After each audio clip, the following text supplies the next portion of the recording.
Bonjour, Amal Bentounsi du collectif Urgence Notre Police Assassine. Donc aujourd'hui on est là en solidarité avec la famille de Cédric Chouviat. Plus personne ne peut nier la question des violences policières en France. Nous ça fait déjà 10 ans qu'on existe et qu'on appelle à ce qu'on en finisse avec cette impunité. Aujourd'hui, plus personne ne peut nier que des gens se font tuer dans les quartiers et qu'aujourd'hui, ça fait des années qu'on le dit, à force de nous laisser nous faire tuer dans les quartiers, c'est tout le monde qui est concerné, qui peut être concerné par la question des violences policières. Aujourd'hui, on en est là, on le voit bien avec les mouvements sociaux, on le voit bien avec tout ce qui peut se passer lors de manifestations, toutes les violences qui sont commises à l'encontre des manifestants et cette répression féroce qui est faite à l'encontre de ces manifestants qui viennent soit en soutien aux familles de victimes ou soit en solidarité avec des manifestations. Donc aujourd'hui, ce qu'on demande, c'est la fin de l'impunité policière parce que quand on tue un homme, de ses propres mains, on ne peut pas nous dire qu'il n'y a pas une intention, que l'intention n'y est pas. Personne n'est dupe. À un moment donné, quand on serre un homme dans ses bras, on pratique une clé d'étranglement, même un enfant de 5 ans peut se dire que la personne va mourir. Donc on en a marre de ces fausses déclarations en nous indiquant que les gens ne l'ont pas fait exprès, que ces policiers n'avaient pas la volonté de tuer. La réalité, c'est que quand ils tuent, ils savent ce qu'ils font. Donc il y a une intention. Donc nous, on veut qu'il y ait des chefs d'inculpation qui soient beaucoup plus durs que ceux qui n'ont, puisque quand on voit pour Cédric Chouviat, c'est homicide involontaire, c'est pas les assises. Ces policiers ne risquent pas les assises. Et pourtant, ils étaient 4 et il n'y en a pas un d'entre eux qui a dit à l'un de leurs collègues qui était en train de serrer le cou de Cédric Chouviat que cet homme-là pouvait mourir et qu'on n'ait pas pu l'entendre. Donc aujourd'hui, on est là pour toutes les familles de victimes. Moi, en ce qui me concerne, le procès est passé.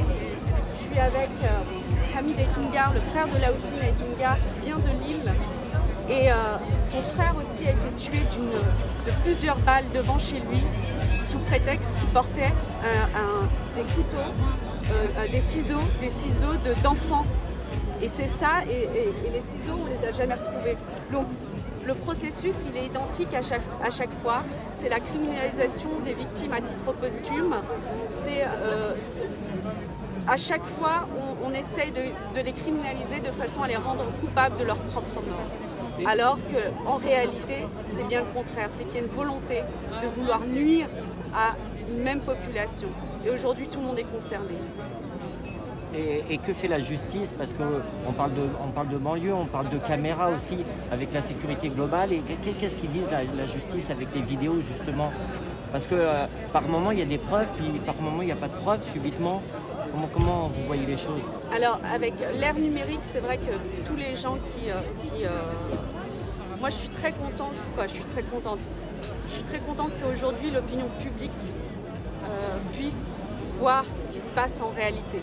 Parce que nous, ça fait des années qu'on crie haut et fort que la police assassine, que la police tue.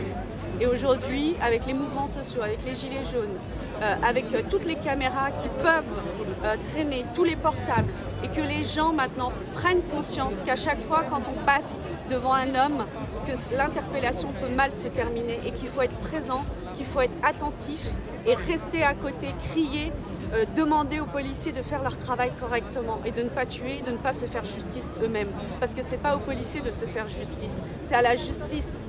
Si une personne a commis un délit, c'est la justice qui doit la condamner et non pas des policiers qui doivent condamner à mort des personnes. Donc aujourd'hui, c'est très important que les gens sortent leur caméra. Filmer peut sauver une vie, mais filmer aussi, c'est aussi des éléments de preuve pour la justice. C'est vrai que la justice a du mal, on le sait bien, on sait que les syndicats policiers sont très présents, mettent vraiment la pression à la justice pour qu'il n'y ait pas de poursuite à l'encontre de leurs collègues. Et on le voit bien dans toutes les affaires. Dans toutes les affaires, à chaque fois, ils revendiquent. On fait même des cagnottes.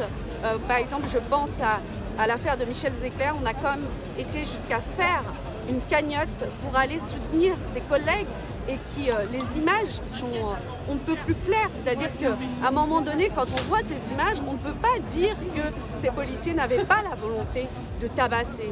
Et heureusement pour cet homme qu'il est encore en vie, et heureusement pour cet homme qui avait cette caméra de télésurveillance, parce que des Michel Zecler, il y en a beaucoup en prison qui sont poursuivis pour menaces de mort, pour outrage et rébellion.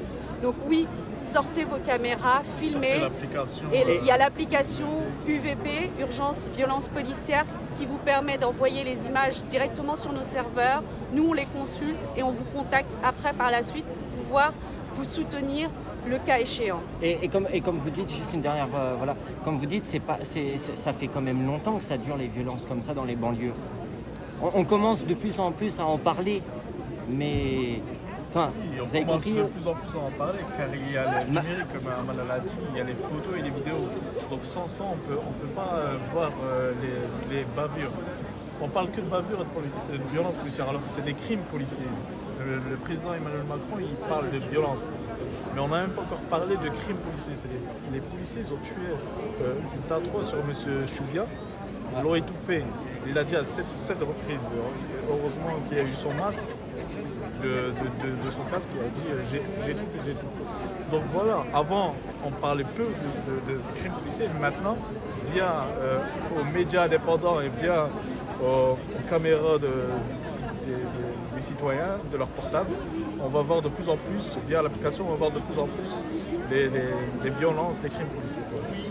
Merci. Ouais, merci à vous. Merci. Il y a des associations qui sont en train d'être dissoutes par le gouvernement. Vous n'avez pas peur qu'on attaque UVP justement?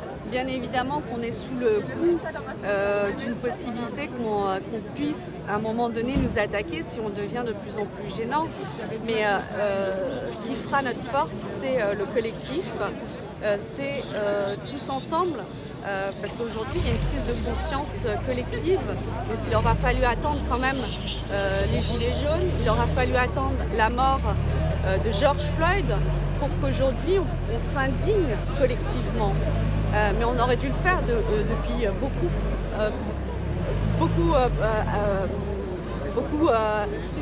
plus longtemps avant, excusez-moi, je perds mes mots. Mais c'est tellement difficile.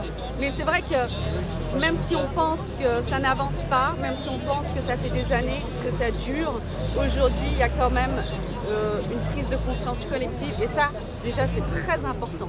C'est très important et c'est le rapport de force qui fera qu'on changera les choses à un moment donné. Et moi, j'ai beaucoup d'espoir parce que ça fait 10 ans que je suis sur le terrain, ça fait 10 ans que j'essaie de réfléchir comment on s'organise collectivement pour changer les choses, comment les familles doivent se battre ensemble. Et c'est ça qui compte. Et on a besoin de vous, on a besoin des gens qui sont là, voilà. Et je remercie aussi tous ces militants qui sont là, qui n'ont pas été forcément touchés par la mort d'un proche, mais qui sont là en soutien pour la liberté et contre ces lois liberticides et sécuritaires qui sont en train d'être votées de façon à nous